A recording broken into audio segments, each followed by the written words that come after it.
Look at me, I'm being all hip and doing a video response like you modern YouTube types. So yes, this is a response to Retro48k, who wanted to know just what my favourite pickups or games that I played this year were. And well, I've got some.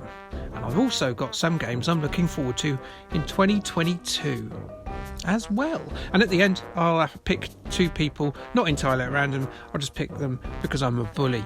Right, so yes, so what are the games that I played this year, or rather last year, that I liked? Well, one was Final Fantasy Tactics Advance. Now, I was completely convinced until I did my video on the best of 2003 last year that Tactics Advance was just the PlayStation version, but in a sort of stripped down format to make it look like a Super Nintendo game. But it wasn't. It was an entirely new game. And as I was a big fan of the PlayStation version of Final Fantasy Tactics, I immediately held up production and played a couple of hours of it and realised that it's its own thing and it's bloody good as well. So I found it a fun little game. It was sort of simpler in scope in terms of its storyline than the PlayStation one. The PlayStation one had sort of very grandiose scripts written for it that sort of sounded like a Game of Thrones episode. This one, it was a load of kids open a storybook and get warped inside it like it's, I don't know, a Robert Zemeckis movie or something. But yeah, the gameplay itself isn't simplified at all. You've still got all the job classes, you've still got the complexity. It's arguably deeper in its complexity, I'd say, in terms of what you can do in terms of tactics. There's a bit I don't really like about it, which is the each stage has rules against it, and if you break those rules, you can get your player sent off.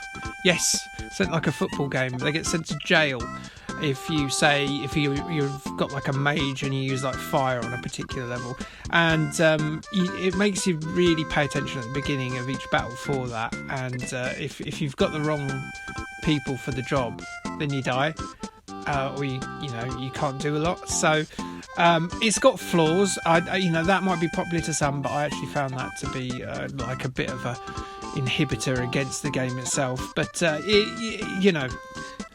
make of it what you will. I think it's pretty good.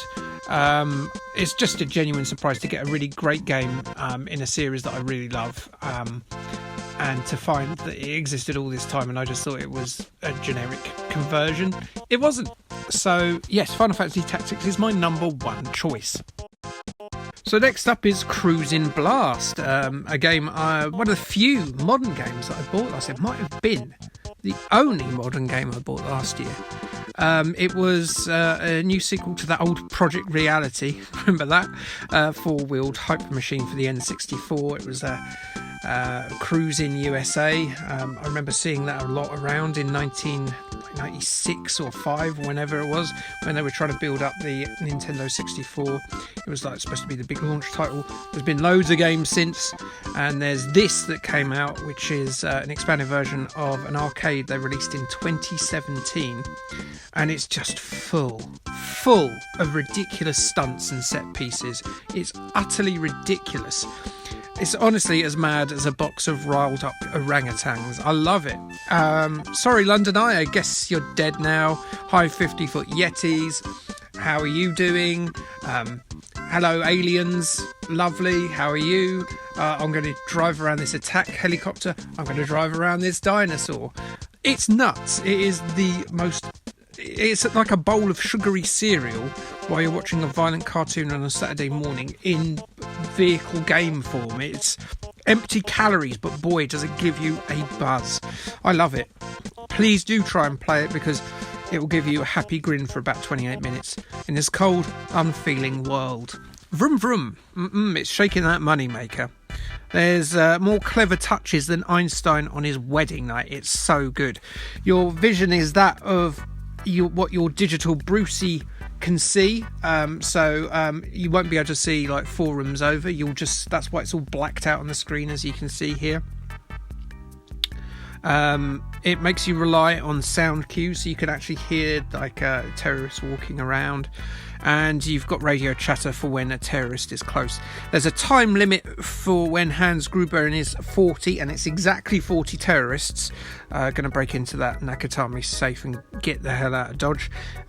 So you're given a time limit. You can wander anywhere in that time limit. It's recommended, obviously, that you do things in a certain order just so you're ready. And if you kill all 40 terrorists and Hans, you've beaten the game. There's no extra lives, there's limited health packs around, and there's even a health bar for your feet, which broken glass will slow you down for. It's as close to being a perfect movie adaptation as you could ever hope to play. I'd say boot up an emulator right now and play it. Give it a few goes to get your head around it, and I assure you, you'll be going, why have I not played Activision's Die Hard on the NES before? It's great.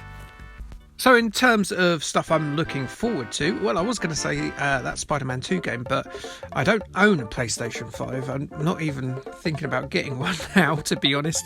And it's looking like the game itself isn't out until Christmas 2023, so I can't have Spider-Man 2. So what I'm going to choose is Windjammers 2. This one is actually already out. It came out a few days ago. But I'm being patient for once. Windjammers is my favourite two-player game of all time, and .emu did an absolutely fantastic job of converting it, the mid-90s original, a few years back. So we have this, a sequel, 30 years in the making, and I couldn't be more excited. I'll probably download it when I've finished making this video. If you've never played Windjammers, please change that, but don't play it in just single player, as you'll be losing the whole point of it. Just find someone, anyone, bring off a homeless person, not bring them off, drag a homeless person in and say, look, can you play Windjammers with me, and I'll give you a croissant if you're from down south, or a stotykirk if you're from up north.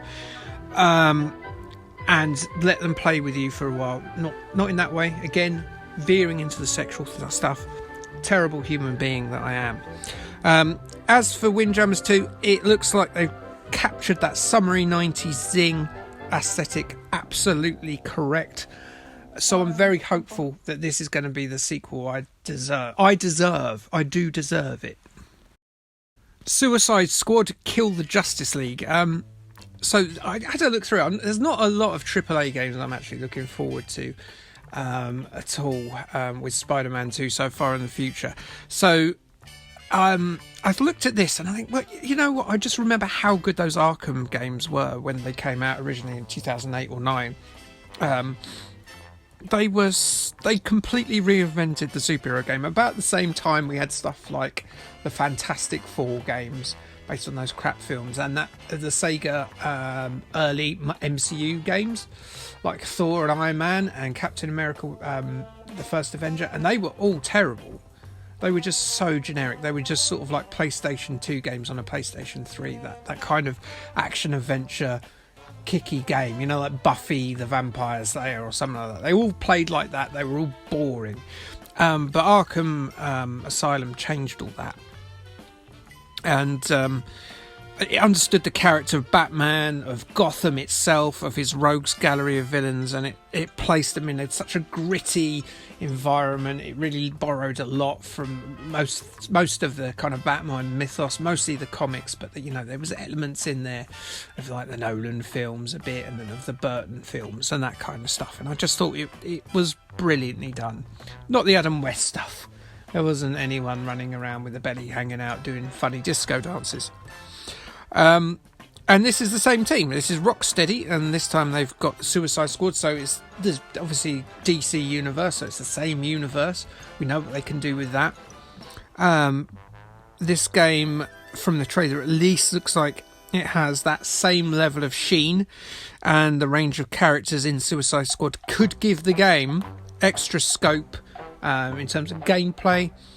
There's a horde of different characters in this with different abilities and powers, and it could be just like an expanded version of like an Arkham game, so there's a lot to look forward to there. Also, it could be quite funny too if it's like that gun movie that came out last year with John Cena in it, which I thought was pretty good. And finally, this is a very personal one, and you're going to think, what the hell am I talking about? Because I'm going to say Count Duckula 2, which is one of the worst Spectrum games of all time, and it's also a Spectrum game from 1992. So why am I bringing this up here? Well, this is very personal, because when I play this game, and it should be in May or June, that will be the last game I played for the Spectrum games based on TV show series. It's a series I've been working on since 2018. It's something that I've fully dedicated at least every other week to. 10 minutes worth of video, which takes 4 or 5 hours to put together of editing.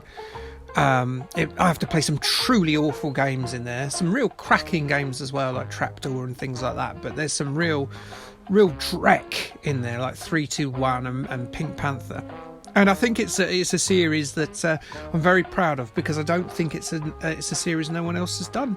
I've done something on YouTube that no one else has done, which is cover every single Spectrum game based on a TV show. The viewers aren't there still, and I get that. And in a way, once I finish it, I'll get a chance to reconsider what I'm doing with the channel. And I'll still keep the Spectrum content in there. Maybe it'll be a bit more reduced. But yeah, no, it's something I'm really proud of.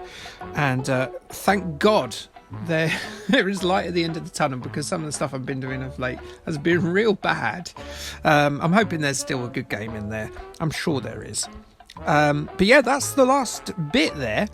Count Duckula 2 is a game I'm looking forward to playing in 2022. So this sort of letter needs to be passed on, like those old emails. And the Nigerian Prince recipients are going to be Douglas Titchmarsh and my good friend Anthony Walker. Please watch our Commodore 64 and Spectrum video. Ooh.